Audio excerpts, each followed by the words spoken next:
युद्ध के लिए चला। कई दिन तक युद्ध हुआ। एक दिन राम जी ने ऐसी बाण वर्षा की, रावण के शस्त्र खंडित हो गए, घोड़ा मर गया, सारथी मर गया, रावण निहत था। पर धन्य है श्री राम। राम जी ने कहा कि रावण, मैं युद्ध विराम की घोषणा करता हूं। तुम्हारे पास शस्त्र नहीं है, रथ नहीं है, सारथी नहीं है, तुम आज जाओ, आराम करो, कल लड़ने के लिए आना, तब मैं तुमसे लड़ूंगा। रावण को उस रात नींद नहीं आई, रोता रहा। मंदोदरी ने कहा, क्या राम जी के बाणों ने अधिक पीड़ा पहुंचाई? रावण बोला, बाणों ने नहीं, राम जी की वाणी ने पीड़ा पहुंचाई। बैरियो राम बड़ाई करे, राम जी जैसे तो राम जी है। फिर दूसरे दिन युद्ध करने आया। कई दिन तक यह युद्ध चला। मरई न रिपु श्रम भयो विशेखा, राम विभीषण तन तब देखा। राम जी ने विभीषण जी की ओर देखा। इसके सिर कट जाते हैं, हाथ कट जाते हैं, फिर पैदा हो जाते हैं। अच्छा, वैसे देखो, संतों की वाणी से, उपदेशक की वाणी से हम लोगों को भी हाथ सिर कटते हैं। वाणी माने बाण। इस वाणी के बाण की चोट से सिर कट गया कि महाराज ठीक कह रहे हैं, गलत है, हम आज से ऐसा नहीं करेंगे। सिर हिलाते हैं कि अब नहीं करेंगे, मतलब सिर कट गया। और नहीं करेंगे, हाथ कट गए। तो हाथ सिर कटते हैं कि नहीं? लेकिन एक बड़ी विडंबना है, घर जाके फिर पैदा हो जाते हैं। वहां कहा था, अब कहां, अब यहां तो ठीक है, फिर कटते हैं, फिर पैदा हो जाते हैं। यही होता है। विभीषण जी ने कहा, इसकी नाभि कुंड में अमृत है, इसकी नाभि कुंड में अमृत है। इसका अर्थ है कि जब तक बुराई के प्रति भीतर रस बना रहेगा, तब तक बुराई को मिटाना मुश्किल है। भगवान ने 31 बाण चलाए, सायक एक नाभिस्वर सोखा, और बाकी 30 बाण क्रमशः 10 सिर और 20 भुजाओं में लगे। रावण तब मरा। लेकिन एक बात है, रावण ने जिंदगी भर राम नहीं कहा, मौके भी आए तो भी नहीं कहा। तो प्रभु नारी विरह बलहीना, अंगद जी से कहता, तुम्हारे स्वामी का क्या हाल है, उनके छोटे भाई का क्या हाल है। मौका भी लगे तो राम जी का नाम न ले। लघु तापस कर बाग बिलासा, तपस्वियों का क्या हाल है, मिली तपस्विन भय सी लबाला, राम जी का नाम नहीं लिया। शंकर जी भी सोचते कि अच्छे को दीक्षा दी है, ये मंत्र ही भूल गया हो, जैसे नाम ही नहीं लेता। लेकिन रावण ने मरते समय नाम लिया।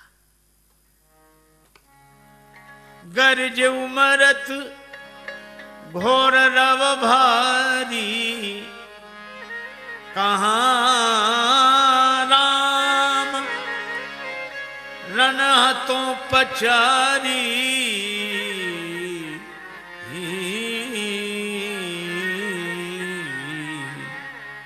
राम कहां है, मैं उनको युद्ध में जीतूंगा। कहां राम? शंकर जी प्रसन्न हुए कि चलो चेला ने दीक्षा सफल कर दी, आखिरी में नाम तो ले लिया। रावण से किसी ने कहा कि तुमने जिंदगी में नाम क्यों नहीं लिया? रावण बोला, आदत से मजबूर था, बुरे काम छूटते नहीं थे, तो मैंने कहा कि राम जी का नाम लेकर तो बुरे काम न करूं, लेकिन अब बुरे काम करने की कोई बात नहीं रह गई, अब राम जी का नाम लेकर पार हो जाऊंगा। और रावण की सदगति हुई। कई बार लोग क्या कहते हैं, इनके यहां ऐसा ही है सब। कैसा? अरे ये कहते हैं कि जिंदगी भर चाहे जो करो, अंत में राम कह लो, उसमें ही कल्याण हो जाता है। बोले ये तो बेकार की बातें हैं, मन को लुभाने की बातें हैं, इसमें कोई सार नहीं। जिंदगी भर पाप करो, आखिरी में नाम लेने से क्या हो जाएगा? पार हो जाएगा। तार्किक लोग ऐसा कहते हैं। पर मैं उनसे निवेदन करता हूं कि ये 100% सत्य है कि जिंदगी भर न करे कुछ, अंत में राम कह ले तो पार हो जाएगा। कैसे?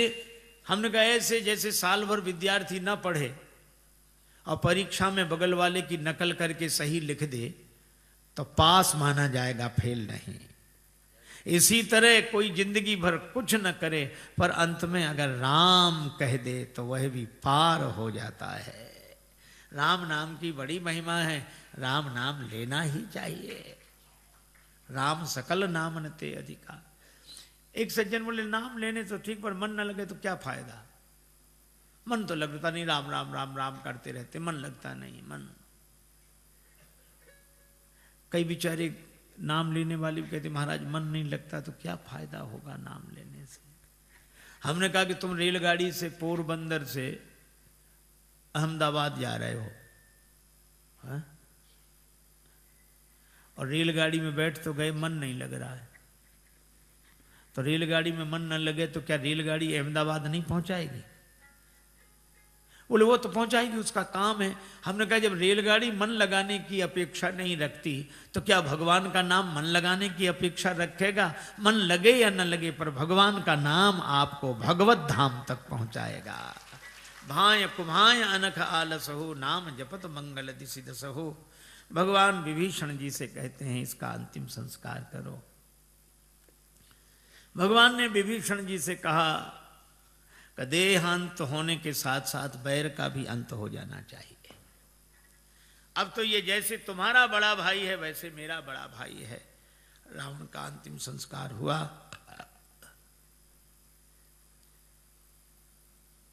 मंदोदरी प्रभु के पास आई, डोली में बैठकर सोच रही है कि मैंने कितना समझाया, नहीं माना रावण। अब मैं राम जी के सामने जा रही हूं, पता नहीं क्या कहेंगे, वो बुरा भला कहेंगे, सुनूंगी। राम जी विभीषण जी से पूछते डोली किसकी आ रही है? कि लगता है कि राज रानी मंदोदरी आ रही। डोली जैसी पास आके रुकी, भगवान राम उठकर खड़े हो गए। डोली का पर्दा हटा, मंदोदरी ने देखा श्री राम हाथ जोड़े सिर झुकाए खड़े हैं और कहते हैं मैं माता मंदोदरी को प्रणाम करता हूं, मैं माता मंदोदरी को प्रणाम करता हूं। मंदोदरी के मुख से निकला धन्यो राम त्वया जननी, धन्यो राम त्वया पिता। राम तुम्हारी माता धन्य है, राम तुम्हारे पिता धन्य है, तुम जैसे तो तुम ही हो। विभीषण को राज्य पद पर बिठाया। श्री जानकी जी को हनुमान जी ने समाचार दिया, रावण पर विजय श्री प्राप्त कर ली गई है। हनुमान तुमने इतनी सुंदर खबर सुनाई, तुम्हें क्या दूं? मां के पास तो आशीर्वाद होता है, मैं आशीर्वाद देती हूं। सुन सुत सद्गुण सकल तब हृदय बसहि हनुमंत। सानुकूल कौशलपति रहाई समेत अनंत, आशीर्वाद दिया। हनुमान जी आनंदित होते हुए आए और जानकी माता के आशीर्वाद के कारण ही सकल गुण निधानम श्री बजरंगबली है।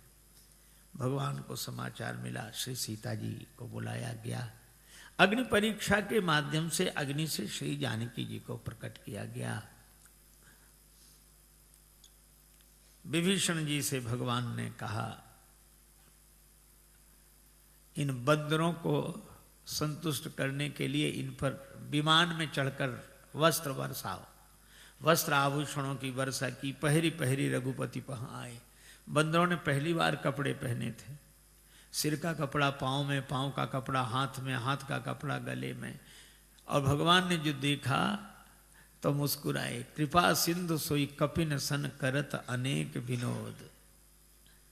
देवराज इंद्र ने अमृत वर्षा करके वानरों को जिलाया। राक्षस तो रामाकार भये, तिनके मन मुक्त भये, छूटे भव बंधन। भगवान ने सबको विदा किया, बंदरों को। विभीषण जी ने कहा कुछ दिन रुक जाओ, अब जनगृह पुनीत प्रभु कीजिए। भगवान के नेत्र सजल हो गए। भरत दशा सुमिरत मोहि निमिष कल्प समझात। मैं भरत का दर्शन कर लूं। तैयारी हुई। विमान में भगवान श्री सीताराम जी विराजमान हुए, सभी वानर वीर विराजमान हुए। सिंहासन अति उच्च मनोहर, सिंहासन अति उच्च मनोहर, श्री समेत प्रभु बैठे तापर, श्री समेत प्रभु बैठे तापर, चलत विमान कुलाहल होई, चलत विमान कुलाहल होई, जय रघुवीर कहे सब कोई, जय रघुवीर कहे सब कोई, जय रघुवीर कहे सब कोई, जय रघुवीर कहे सब कोई, जय रघुवीर कहे सब कोई, जय रघुवीर कहे सब कोई, जय रघुवीर कहे सब कोई। विमान में बैठकर भगवान आए, पार किया समुद्र को। भगवान मार्ग में कहते आ रहे हैं, लक्ष्मण यहाँ हत्यो इंद्रजीता, हनुमान अंगद के मारे, रणमह परे निशाचर भारे। श्री जानकी जी ने कहा कि प्रभु आपने वो तो दिखाया कि हनुमान जी ने राक्षसों को मारा, अंगद जी और हनुमान जी ने, लक्ष्मण जी ने मेघनाद को मारा, लेकिन आपने क्या किया? अब ये तो श्री सीता जी भी जानती हैं कि राम जी ने क्या किया, पर वे राम जी के मुख से सुनना चाहते। आपने, राम जी बिल्कुल मौन, हमने किया है बताएंगे। तो कब बताएंगे? बताओ ना। इतनी बातें करते समुद्र के इस पार आ गया विमान। भगवान ने कहा हमने यही किया, यहां सेतु बांधे और थापे स्यो सुखधाम, सीता सहित कृपा निधि शंभु कीन्ह प्रणाम। हमने तो शंकर जी को बिठा दिया, उस पार जो भी हुआ है वो इस पार बैठे हुए महादेव की कृपा का ही चमत्कार है। भगवान सब मुनियों के स्थान में गए, श्रृंगवेरपुर में आए। जानकी जी ने कहा मैं जाते समय गंगा जी से प्रार्थना कर गई थी, पूजा करूंगी। विमान उतार दिया गया। श्री सियाजू गंगा जी की पूजा कर रही हैं। बही कैसे गंगा लहर धीरे धीरे, बही कैसे गंगा लहर धीरे धीरे, बही कैसे गंगा लहर धीरे धीरे, बही कैसे गंगा लहर धीरे धीरे। हरिद्वार में कैसी शोभा से माता, हरिद्वार में कैसी शोभा से माता, ऋषिकेश में कैसी शोभा से माता, ऋषिकेश में कैसी शोभा से माता। पहाड़ों से आई उतर धीरे धीरे, पहाड़ों से आई उतर धीरे धीरे, वही कैसे गंगा लहर धीरे धीरे धीरे, वही कैसे गंगा लहर धीरे धीरे। गंगा जी की पूजा हुई।